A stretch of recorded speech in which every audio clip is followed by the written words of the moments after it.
क्यों सभी लोग ग्रेटर नोएडा के ऊपर यमुना को चूज करते हैं? ग्रेटर नोएडा एक वेल डेवलप्ड सिटी है, उसमें एक बेसिक एमिनिटीज हैं, वो हर एक सुविधा है जो कि एक सिटी में लोगों को रहने के लिए चाहिए होती हैं। मॉल्स, हॉस्पिटल्स, अच्छी रोड्स, अच्छी कनेक्टिविटी, एक हर चीज़ है ग्रेटर नोएडा के अंदर। और यमुना की बात करें कंपेरेटिवली टू ग्रेटर नोएडा, तो यमुना आज की डेट में ग्रेटर नोएडा के इधर उधर कहीं भी नहीं है, लेकिन फिर भी लोग यमुना में ही इन्वेस्ट करना चाहते हैं। तो इसके पीछे क्या खास वजह है, आज इसी विषय पर हम आज बात करेंगे। देखिए साथियों, ये मेरे निजी विचार हैं, ये मेरी और मेरी टीम के विचार हैं, और सबके विचार भिन्न भिन्न हो सकते हैं। हो सकता है कि कुछ लोगों को ये जो मैं बात कहूँगा, हो सकता है कि उनको पसंद ना आए। कुछ लोग यमुना में ज़्यादा इन्वेस्ट करना चाहते हैं तो उनको यमुना ज़्यादा अच्छा लगता है। जिन लोगों को ग्रेटर नोएडा में इन्वेस्ट करना है तो उन्होंने अपना माइंडसेट पूरा ग्रेटर नोएडा के लिए बनाया हुआ है, तो उन्हें ग्रेटर नोएडा अच्छा लगेगा। मुझे दोनों चीज़ों में कोई प्रॉब्लम नहीं है, यमुना भी एक है और ग्रेटर नोएडा भी है। बस मेरे एक विचार है जो कि लोगों को देखते देखते बने हैं, और वो आज का ये है कि यमुना और ग्रेटर नोएडा, जो एक इन्वेस्टर है वो यमुना को ज़्यादा चूज करता है ग्रेटर नोएडा की बजाय। ग्रेटर नोएडा में मैक्सिमम एंड यूजर ज़्यादा आ रहा है, जिसको वहाँ पर सेटल होकर अपना या जॉब वगैरह या फिर कोई बिजनेस वगैरह या कोई फैक्ट्री वगैरह डालनी होती है। और यमुना में एक इन्वेस्टर है, इन्वेस्टर को जिसको आज से 4-5 साल तक रहना नहीं है, क्योंकि ग्रेटर नोएडा भी एक इन्वेस्टमेंट का अच्छा पॉइंट है, लेकिन फिर भी लोग यमुना को क्यों चूज करते हैं। तो नमस्कार साथियों, मेरा नाम दीपेश चौधरी, आपका छोटा भाई। आज मैं एक बार फिर से हाजिर हूँ आपके सामने एक नई वीडियो लेकर, और आप सभी का हार्दिक अभिनंदन करता हूँ अपने यूट्यूब चैनल पर। तो साथियों, आज इस विषय पर हम बात करेंगे। देखिए, सबसे मेन वजह जो है यमुना चूज करने का, वो है एयरपोर्ट और फिल्म सिटी। हर कोई चाहता है कि जहां वो प्रॉपर्टी ले रहा है उसके आसपास ज्यादा एमिनिटीज हो। हर कोई एयरपोर्ट के नजदीक से नजदीक प्लॉट लेना चाहता है, फिल्म सिटी से नियर बाय नियर लेना चाहता है, वो नहीं चाहता कि ज्यादा दूर जाए। एक छोटा सा एग्जांपल उठा के मैं आपको बताता हूँ। आज की डेट में यमुना में 4 सेक्टर हैं जहां पर सेल आपकी हो रही है। Sector 17, sector 18, sector 20, sector 22D। लेकिन अब से 2 से 3 साल पहले यहाँ पर सिर्फ 2 ही सेक्टर थे, सेक्टर 18 और सेक्टर 20, जहाँ पर सेल थी। ठीक है, उसमें सेक्टर 20 जो है वो फिल्म सिटी के नियर बाय है, और एयरपोर्ट से जब हम सेक्टर 18 और सेक्टर 20 की डिस्टेंस देखते हैं तो सेक्टर 20 की 1 से 2 किलोमीटर डिस्टेंस पहले होती है। तो जो लोग यहाँ पर आते थे, हम उन्हें लेआउट प्लान समझाते थे, तो सेक्टर 20 को, सेक्टर 20 को ज्यादा प्राथमिकता देते थे सेक्टर 18 के बजाय। क्या सेक्टर 20 के पास फिल्म सिटी है, सेक्टर 20 के पास से नजदीक एयरपोर्ट है। यहाँ पर सिर्फ 2 ही सेक्टर्स हैं, दोनों सेक्टर्स अच्छे हैं, लेकिन लोग फिर भी सेक्टर 20 को ज्यादा प्राथमिकता दे रहे हैं।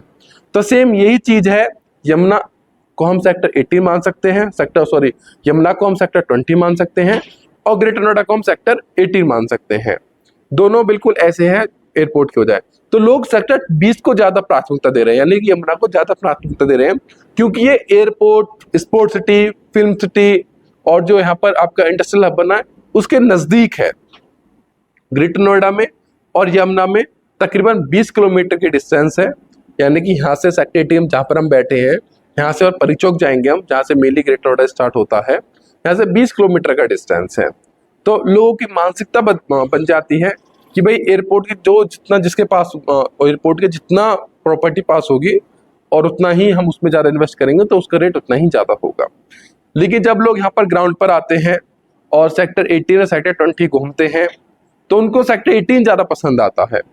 और लॉजिकली क्योंकि सेक्टर 18 ज़्यादा डेवलप है अथॉरिटी द्वारा, यहाँ पर अथॉरिटी ने सड़कें वगैरह बनाकर, डिमार्केशन कर और मैक्सिमम कंप्लीशन यहाँ बन रहे हैं। और सेक्टर 20 में अथॉरिटी ने ज़्यादा मतलब काम तो किया है, वहाँ पर साफ सफाई पर ध्यान नहीं दिया है अभी, क्योंकि वहाँ पर घास घोस ये सब कुछ उग रहे हैं, झाड़ वगैरह उग रहे हैं। तो लोगों को सेक्टर 18 ज़्यादा अच्छा लगता है कि यार सेक्टर 18 में अथॉरिटी की हर चीज़ है, यहाँ पर है तो दोनों चीज़ में, लेकिन सेक्टर 18 में जो निकल के आ चुकी हैं तो इसलिए सेक्टर 18 ज़्यादा अच्छा लगता है उन्हें इन डेवलप देखते हुए। तो 300 मीटर का लोग सेक्टर 18 देखते हैं, लेकिन जो लोग लंबे समय के लिए देखते हैं 4 से 5 साल, 5 से 8 साल, तो वो सेक्टर 20 ही जाते हैं। सेक्टर 20 के या तो 500 स्क्वायर मीटर पॉकेट में जाएंगे, या फिर वो आपके 300 स्क्वायर मीटर के FGH पॉकेट देखते हैं, M pocket, O pocket, K pocket, ये पॉकेट देखते हैं। तो हर किसी का नजरिया अलग अलग होता है। किसी को ग्रेटर नोएडा परी चौक की तरफ से स्टार्टिंग लगती है, लेकिन असलियत जो है वो ग्रेटर नोएडा एक्सटेंशन, जहाँ पर वहाँ के सेक्टर 1 सेक्टर 2 है, वहाँ से स्टार्ट होता है। तो हर किसी का नजरिया अलग अलग हो सकता है, हर किसी के विचार अलग अलग हो सकते हैं। और एक यमुना स्पेशल इसलिए भी है कि आप नोएडा उठा के देखिए, नोएडा में रेजिडेंशियल ज़्यादा है, इंडस्ट्री जो है वो एरिया कम है। ग्रेटर नोएडा में इन्होंने 50-50% रखा, रेजिडेंशियल भी रखा और इंडस्ट्रियल भी रखा। लेकिन यमुना में इन्होंने रेजिडेंशियल कम रखा है और इंडस्ट्रियल आपका ज़्यादा रखा है। रेजिडेंशियल के अब सेक्टर 16, 17, 18, 20 और 22 5 सेक्टर ये, और 2 से 3 सेक्टर इन्होंने भी फ्यूचर प्लान किए हैं। तो यानी कि हम 8 सेक्टर मान सकते हैं।